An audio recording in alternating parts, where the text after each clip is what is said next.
The driver pay for students is different at different carriers, but you need to use your good common sense on this, okay? My friend Anthony from CDL school, he went to one carrier and they paid him more cents per mile than what I was getting. I was only getting 14 cents a mile. But he didn't get a safety bonus, a retention bonus, and we got a 80,000. I don't know if they have this anymore. But we got a bonus for doing 80,000 miles as a team driver. Now, so it all evened out. But you have to do something for the bonuses I got. And I have received every one of my bonuses. I'll just have you know that.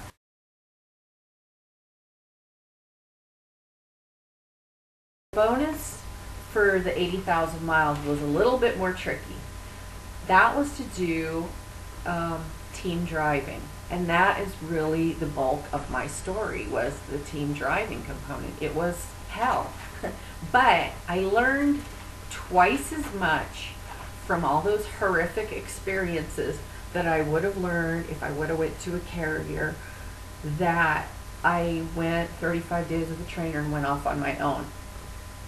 I still could not give you a 100% answer if I would do that in hindsight, because I did learn a lot from the experience that I went through. I've met a lot of people who did 35 days with a trainer. They didn't learn enough. They went out on their own. They had a series of accidents, and now they can't drive anymore. I haven't had any accidents. I not only learned from myself, but I learned from the mistakes of others. And that's one big reason I told my story. Learn from the mistakes of others. You don't have to do it yourself. A mistake out here can cost you a career, your life. With regards to the bonus for the teaming, this is something that's really important. The way that the bonuses are stated are, you get this X amount of dollars if you team drive this amount of time or this amount of miles. Sounds easy, right? No. The first rumor that went around was, you have to stay with the same person for 6 months. Ouch, that's hard. Okay, because I would like to strangle my ex-boyfriend if I'm around him longer than 15 days, sometimes 15 hours. So how am I supposed to know that I'm going to be able to get along with somebody that amount of time that I don't really know? There's no way that they put these people together in any sort of intelligent manner. Geography and smoking. Like, if that's all you had to do in the whole world is match people up from geography and smoking preference, we would live in a pretty peaceful world. And so, we don't.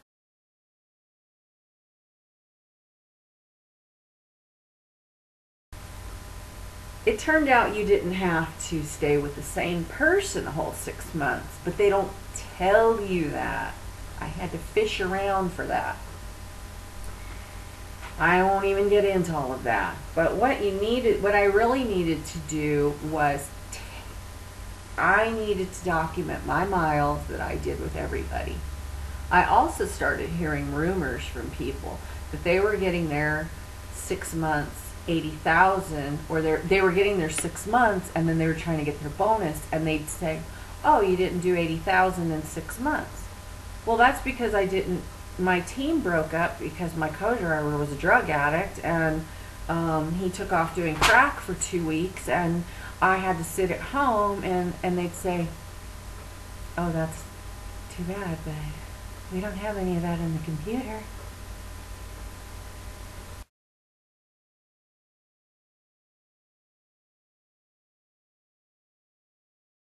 Or they'd say, you didn't do the 80,000 miles in the 6 months because you took too much home time. Well, you told me that you could get me home once a month for a week. And then the truck broke down for that 3 weeks. Remember that? And then there was a weather shutdown, too. Sorry. Those are the rules. That's the kind of stuff they do to you. So I knew about that. I had been listening to all the people's stories about this. So that's part of the reason that every time I got off a truck from a co-driver that was a nightmare, I made sure I didn't go home and I got right back up with another co-driver. Whether it was going to be 2 days, 2 weeks, 3 weeks, whatever, keep rolling. That was the advice given to me by somebody at our company who's since passed away. Just keep rolling. Do the best you can do. Get out there and let them know that you still want to drive. So I kept all my documentation. I kept every mile, all the downtime that I had because of them, not because of me. I didn't take any home time. So when they tried to play some games with me about my bonus, and they said, it doesn't look like you're going to have the 80,000 miles on the right date because you had this downtime. Oh, but that downtime is because of you. And I have the documentation right here. I got my bonus. I have another girlfriend that didn't get her bonus. They put her on FEMA loads. She ran her butt off, but they did have her sitting for good periods of time. And they said, well, you didn't do the miles. But that's because you put me on this FEMA loads for the hurricanes. It wasn't her fault she wasn't running the miles. It was their fault. But she didn't want to press it. But I want you to understand, when they say bonuses, there's a lot of games that they play so that you don't get the bonus. Now, I have gotten my safety bonus. I have gotten my retention bonus. Christmas time is great for me because this is my 3rd year anniversary. I got my vacation pay, I got my safety bonus, I got my retention bonus, and I'm still getting my tuition reimbursement 3 years later, and that's the next thing I'm going to talk about. My anniversary date is the middle of December. So right before Christmas, I get a lot of money. But I stayed here, and I worked the best that I could do under the situation. And my situation is good now, so I don't want anybody, people are like, well, why don't you quit? If you don't like it, why don't you quit? Because I do like it. I get treated really good. Because I made the situation better for myself. None of these organizations helped me out. They tried to throw me under the bus further.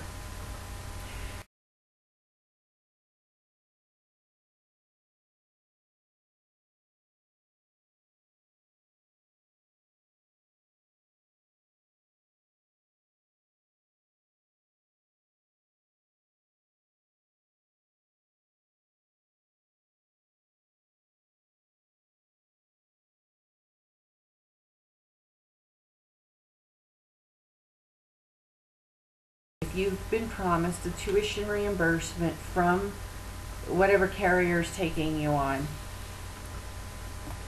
if you paid $5,000, $6,000, I heard it's up to $7,000 now. Well, we're going to pay the tuition reimbursement. But they don't ever tell you how they're going to pay it. And then you get to orientation and they they kind of beat around the bush. I was really interested to know, so I asked a guy. I said, do I get my tuition reimbursement? How does that... He looked at me really mean. This was after orientation was over. He goes, if you're around long enough. I was like, what a dick. Like, everybody was really nice at orientation, and then this was after orientation. It's like, ha ha, we got you now. If you're around long enough, you'll get your tuition. I was like, what a dickhead. Anyway, 3 years later, I get $125. And add it up. If you paid $7,000 to go to school and they promise you tuition reimbursement, and you leave the carrier that you started training at, are you going to get tuition reimbursement? No. If you must get the tuition reimbursement, you must stay where you're at. Also, if you take home time, for some reason, often it resets itself. So you stop getting your tuition reimbursement. You have to always babysit this payroll system. Anybody that works in they cheat you out, they shaving miles off, and they cheating you out of this and cheat. You have to be like half lawyer, half accountant, half truck driver, and be able to pee in a coffee can to be a truck driver, okay? So you need to have all your attention on this job to be able to do it. I decided in my story, in order to write my story, in order to do the things I do on social media to get this story out, I decided I'm not going to get into all of the accounting problems that these people are doing. So I did not go and do a settlement. Some drivers will go through their settlement sheet every week and they'll find all these errors, and their wife is on the phone trying to get it all sorted out. That's another big problem. I said, you know what, Desiree, you're going to make yourself insane if you try to micromanage every single part of this. So the most important thing is to get this story out to people. So if they're going to try to rip you off for money, just don't let it freak you out. They did try to starve me out. I have been able to stay and exist through this from the kindness of friends.